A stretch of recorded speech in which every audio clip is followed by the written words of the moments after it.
మరో బ్రేకింగ్ చూస్తున్నాం. ఢిల్లీలో ఏపీ సీఎం చంద్రబాబు పర్యటన కొనసాగుతోంది. టూర్లో భాగంగా ఆయన ప్రధాని మోడీతో సమావేశమయ్యారు.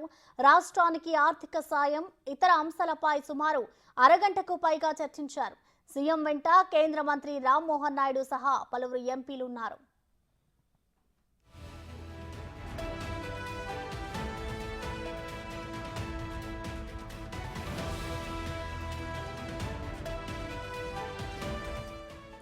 అంతకుముందు రాష్ట్రానికి చెందిన ఎన్డీఏ ఎంపీలతో కలిసి కేంద్ర మంత్రి పీయూష్ గోయల్ను చంద్రబాబు కలిశారు. ఆయనతో వివిధ అంశాలపై మాట్లాడారు. తర్వాత కేంద్ర మంత్రులు అమిత్ షా, నితిన్ గడ్కరీ, శివరాజ్ సింగ్ చౌహాన్తో సీఎం భేటీ అయ్యారు. కేంద్ర మంత్రులు మనోహర్ లాల్ ఖట్టర్, హర్దీప్ సింగ్ పూరితోనూ చంద్రబాబు సమావేశం కానున్నారు.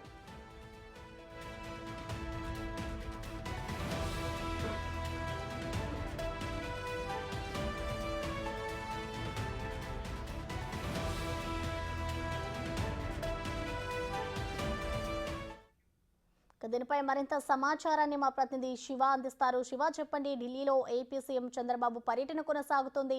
ఇటు అమిత్ షాతోని, అలాగే ప్రధాని మోడీతో కూడా సమావేశమయ్యారు చంద్రబాబు. ఓవరాల్ గా డీటెయిల్స్ ఎలా ఉన్నాయి శివ?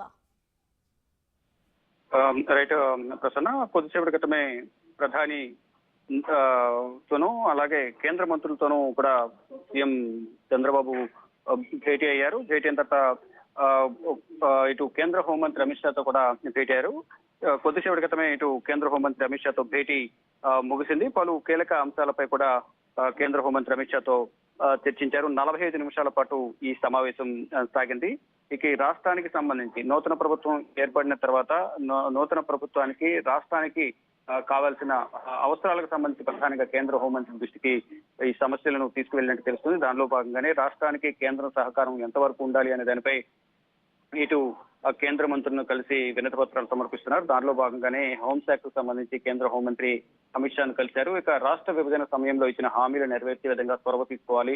అంటే కేంద్ర హోంశాఖ పరిధిలోనే చాలా వరకు ఆస్తులకు సంబంధించి పరిష్కారానికి సంబంధించి సమస్యల పరిష్కారానికి గతంలోనూ అనేక సార్లు కేంద్ర హోంశాఖ ఆధ్వర్యంలో సమావేశాలు జరిగాయి. ఈ సమావేశాలు గత ప్రభుత్వాలు ఇటు బీఆర్ఎస్, మరోవైపు ఇటు ఏపీలో ఉన్న గత ప్రభుత్వం వైసీపీ సంబంధించిన అధికారులు గతంలో కూడా అనేక సార్లు సమావేశమయ్యారు. కానీ ఎక్కడ కూడా సమస్యలు పరిష్కారం కాకుండా ఇప్పటికి కూడా సమస్యలు అనేవి పేటముడి అలాగే ఉంది. ఈ నేపథ్యంలోనే ఈ సమస్యల పరిష్కారానికి చొరవ తీసుకోవాలనేది ప్రధానంగా కేంద్ర హోంమంత్రి అమిత్ షా దృష్టి తీసుకెళ్లారు. ఏదైతే విభజన సమయంలో రాష్ట్రం విభజించిన సమయంలో అనేక హామీలు ఇచ్చారు. హామీలకు సంబంధించి సమస్యలు అనేది ఇంకా పరిష్కారం కాలేదు. ఇటు తెలంగాణ నుంచి రావాల్సిన తెలంగాణకు సంబంధించిన ఆస్తులు ఏవైతే ఉన్నాయో డిస్కమ్ల నుంచి రావాల్సిన 6,000 కోట్లు కానీ రాష్ట్ర విభజన జరిగిన తర్వాత తెలంగాణ రాష్ట్రానికి నుంచి ఆంధ్రప్రదేశ్ రావాల్సిన దాదాపు 90,000 కోట్లకు పైగా ఆస్తులు అనేవి తెలంగాణలో ఉన్నాయి.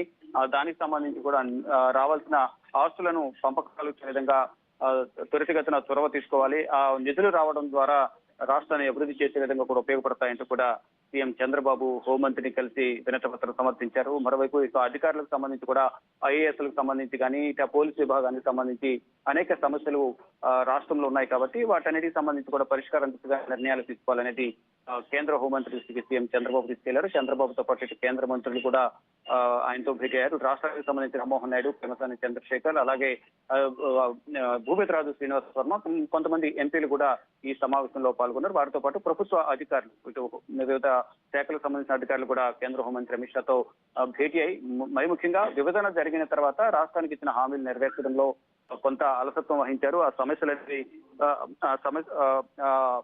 సమస్యలు పరిష్కరించాలనేది కూడా ప్రధానంగా హోంమంత్రి దృష్టికి తీసుకువెళ్లారు. మరోవైపు రానున్న 2-3 వారాల్లోనే కేంద్రం బడ్జెట్ ప్రవేశపెట్టింది కాబట్టి రాష్ట్రానికి రావాల్సిన నిధులు కానీ సహకారం కానీ కేంద్రం సహకారం అందించడం వల్ల ఆర్థిక లోటులో ఉన్న రాష్ట్రాన్ని అభివృద్ధి చేసుకోవడానికి కేంద్రం సహకారం అందించడం ద్వారా అభివృద్ధి అనేది జరుగుతుంది. కాబట్టి ఆ దిశగా కూడా కేంద్ర ప్రభుత్వం చొరవ తీసుకోవాలి. దానిలో ఇప్పుడు కేంద్ర ప్రభుత్వంలో నెంబర్ 2గా ప్రధాని నరేంద్ర మోడీ తర్వాత నెంబర్ 2గా కేంద్ర హోంమంత్రి అమిత్ షా ఉన్నారు కాబట్టి అమిత్ షా కూడా ఇటు కేంద్ర ఆర్థిక శాఖ మంత్రితోనూ ఇతర శాఖలకు సంబంధించిన మంత్రులందరితో కూడా ఒకసారి మాట్లాడి నిధులను విడుదల చేయడం ద్వారా ఆ నిధులను సక్రమ మార్గంలో రాష్ట్రాన్ని అభివృద్ధి చేసేందుకు ఉపయోగిస్తాము. ఆ దిశగా కూడా రాష్ట్రాన్ని కేంద్ర ప్రభుత్వ సహకారం ఉండాలి అనేది ప్రధానంగా అందరి కేంద్ర మంత్రులను కలుస్తున్నారు. దానిలో భాగంగానే కేంద్ర హోంమంత్రి అమిత్ షాను కూడా కలిసి సీఎం చంద్రబాబు వినతి పత్రం సమర్పించినట్లుగా తెలుస్తోంది. ప్రసన్న. థాంక్యూ శివ.